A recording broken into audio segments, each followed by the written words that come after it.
Hello everyone, and welcome to the new episode of our series of solving LeetCode Daily challenges. And today we are going to solve a problem called minimum depth of binary tree, which is classified as an easy problem, and it really is quite an easy problem.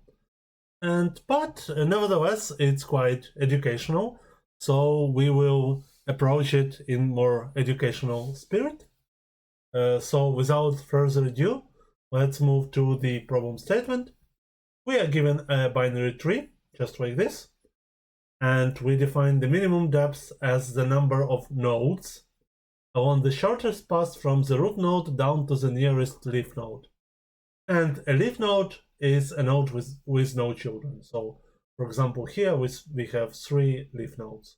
This one, and this one.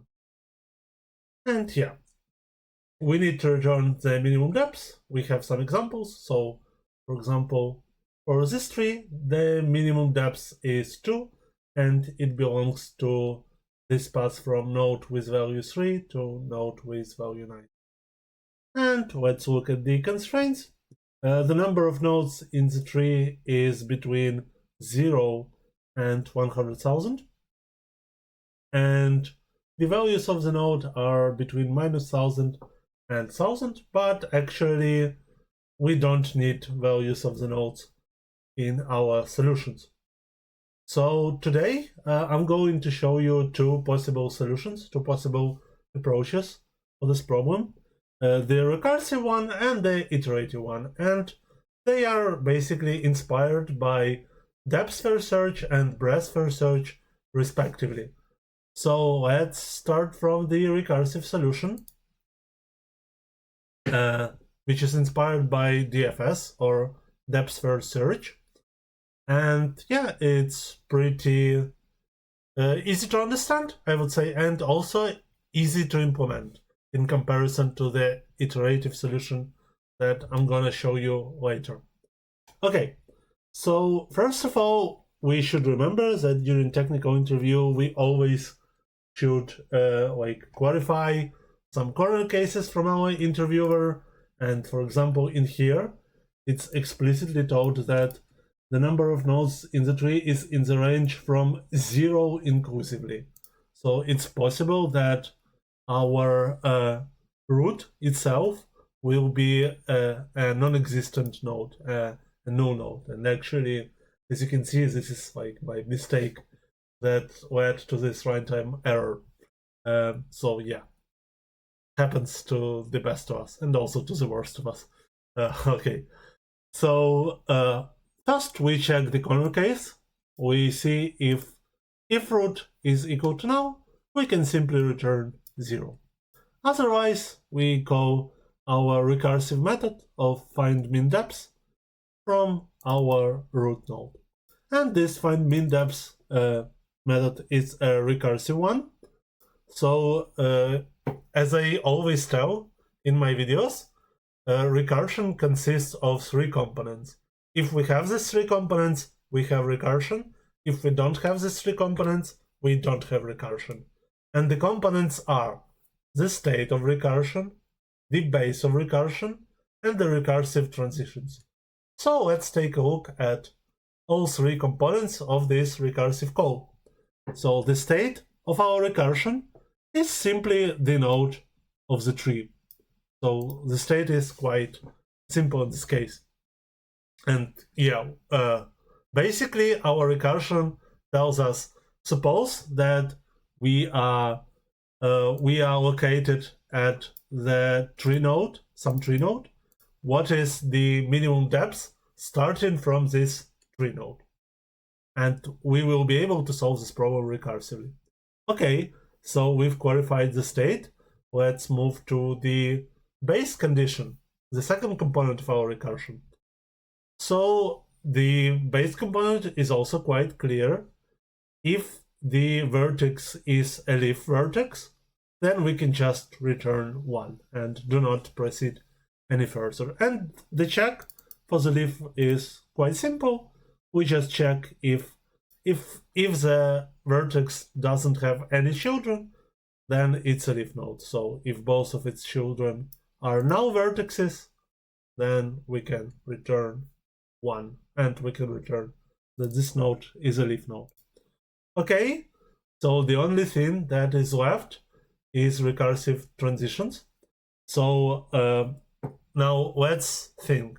Suppose we are standing in some node which is not a leaf node, and what is the minimal path to the leaf node, minimum path by length, starting from this specific vertex? We just have two cases to check. If our left child exists, then we can say that our result is equal to the minimum of our current result, which is at the beginning a very, very large number, and value of 1 was the recursive call of this left child.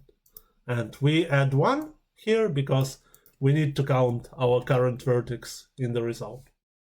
And in exactly the same way, if our right child exists, if it's not now, then we also try to update our result by value of 1 plus recursive call from this right child.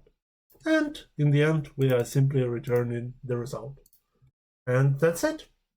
So please note that usually when we implement DFS, depth first search, we need a special array that checks if we have already been in a vertex. However, here we don't need it because of the nature of the graph.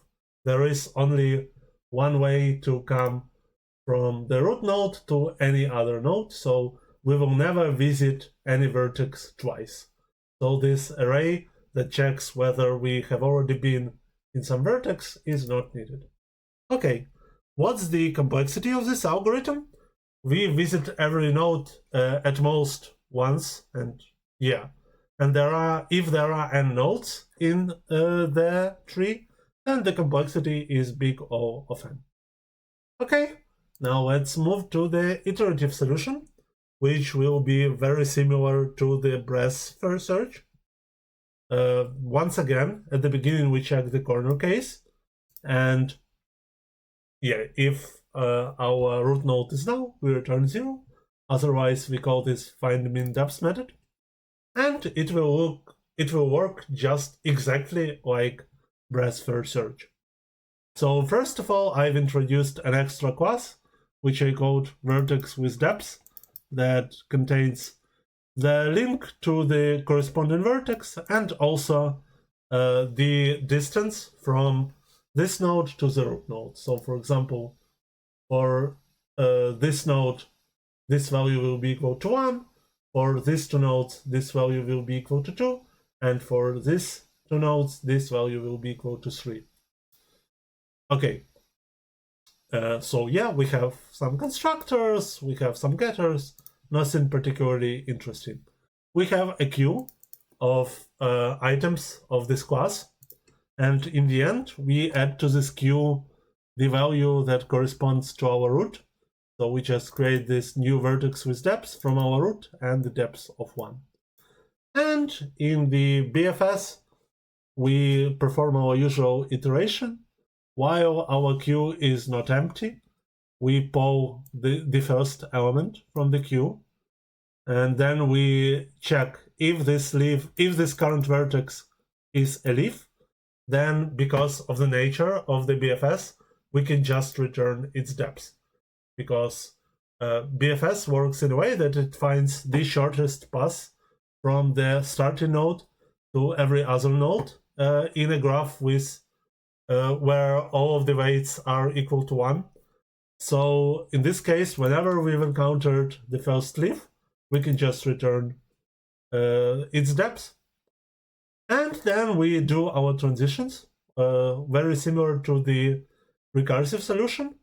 So we are checking if our left child exists, then we simply add to the queue this new vertex with depth from our left child and our updated depth. And we do exactly the same for our right child.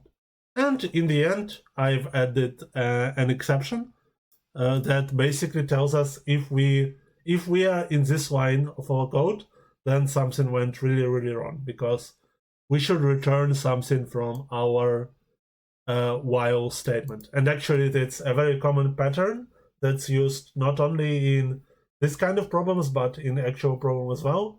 If you're in some unexpected state, then throw an exception as early as possible.